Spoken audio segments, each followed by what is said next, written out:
எனக்கு அன்பான தெய்வ ஜனமே, ஒரு கிராமத்தில் எல்லாரும் சேர்ந்து நம்ம கஷ்டப்படுகிற ஜனங்களுக்கு நம்ம போய் உதவி செய்வோம். எல்லாரும் தங்களால் இயன்றதெல்லாம் கொண்டு வாங்கன்னு சொன்னப்போ, அந்த கிராமத்தில் இருக்கிற எல்லாரும் தன்னால் முடிந்ததெல்லாம் கொண்டு வந்து எல்லாரும் கொடுத்தார்கள். எல்லாருடைய பெயர்களையும் எழுதி வைத்து கொண்டாங்க. அதில் தனக்கு இல்லாத இயலாமையில் ஒருவர் கொண்டு கொடுத்ததை அந்த ஊரில் இருக்கிற எல்லா ஜனங்களும் ரொம்ப சந்தோஷமாக பெருமையாக நினச்சாங்க அவரை குறித்து. பரவாயில்ல, இவருக்கு இல்லை, இவரெல்லாம் கொடுப்பாரு நம்ம நினைக்கலாம், ஆனாலும் இவ்வளோ பெரிய உதவி செஞ்சுருக்கிறாரே, மற்றவர்களுக்கு உதவணும்னு சொன்னப்பன்னு சொல்லி எல்லாரும் ரொம்ப சந்தோஷப்பட்டார்கள்.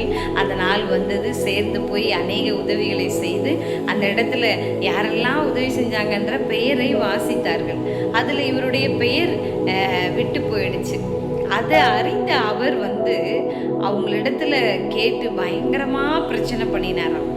ஏன் என்னுடைய பெயரை நீங்கள் போடலை, வாசிக்கலை, சொல்லலை அப்படின்னு சொல்லி எல்லாரும் அவரை குறித்ததான ஒரு உயர்வான சிந்தனை கொண்டிருந்தாங்க. பரவாயில்லையே, இவர் எவ்வளோ பெரிய மனசு, ஒரு உதவி செஞ்சுருக்கிறாருன்னு சொல்லி.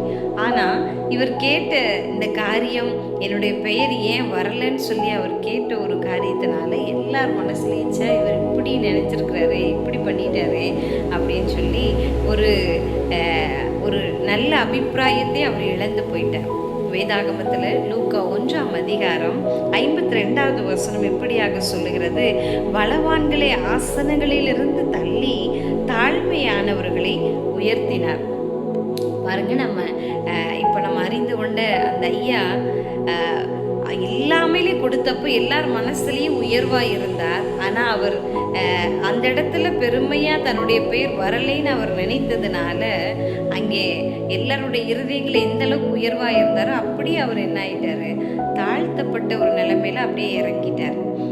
இப்படி தான் பாருங்க, வேதாகமத்தில் சவுல் ராஜாவாக அபிஷேகம் பண்ணப்பட்ட சவுல் ஆண்டவருடைய கட்டளையை மீறி அவர் நடந்து கொண்டதுனால ஆண்டவர் என்ன பண்ணினார், அந்த ராஜாவினுடைய அபிஷேகத்தை அப்படியே தாவீதுக்கு ஆண்டவர் கொடுத்தார்.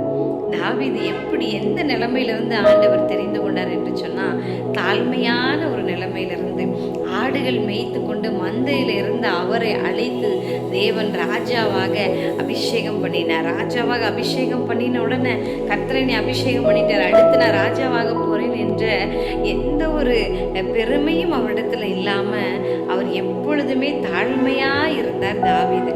இதே போல தான் மரியாள் அவர்களை குறித்து நம்ம சொல்லும் பொழுது அவங்களே சொல்கிறாங்க, ஆண்டவர் என்னுடைய தாழ்மையை ஆண்டவர் நோக்கி பார்த்தான்னு சொல்லி லூக்கா 1:48 சொல்லப்பட்டிருக்கிறது. அவர் தம்முடைய அடிமையின் தாழ்மையை நோக்கி பார்த்தார் என்று சொல்லி. பாருங்க, மரியாள் அவங்க தாழ்மையில் இருந்த அவங்கள ஆண்டவருடைய தாயாராய் தேவன் என்ன பண்ணினார், சுமக்கிற ஒரு தாயாராய் தேவன் அவர்களை மாற்றினார்.